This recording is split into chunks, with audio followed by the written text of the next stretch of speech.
उसको लगता है कि शायद वो अभी मर जाएगा।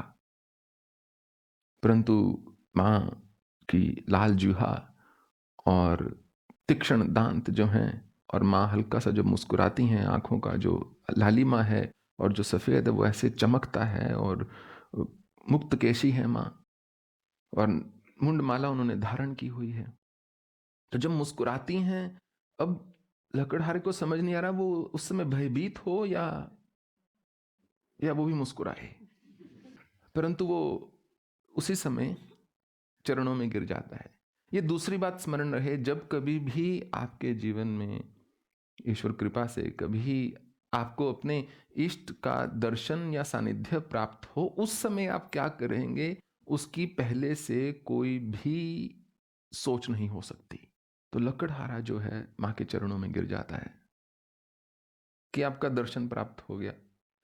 नहीं तो मुझे तो कुछ मालूम नहीं था कि ये क्या है, क्या विधि है, क्या विधान है,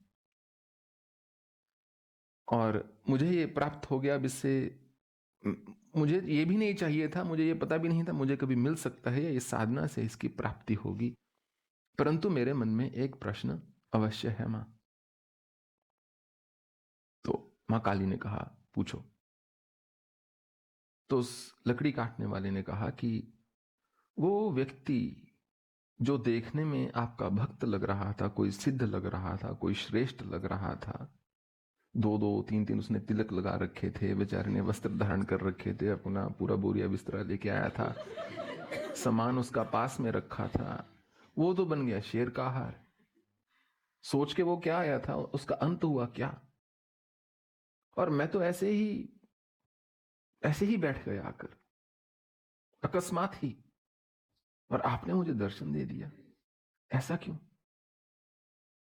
तो मां ने कहा, अकस्मात कुछ भी नहीं होता सृष्टि में।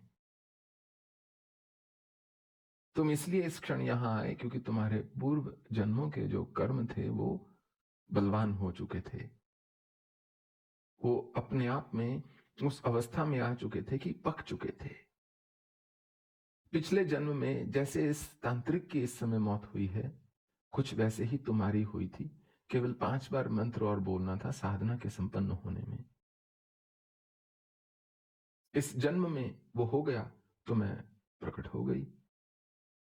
इसलिए जो साधना के पथ पर चलता है कोई भी व्यक्ति, आप कैसे जानेंगे कि प्राप्ति होगी या नहीं जब तक करेंगे नहीं?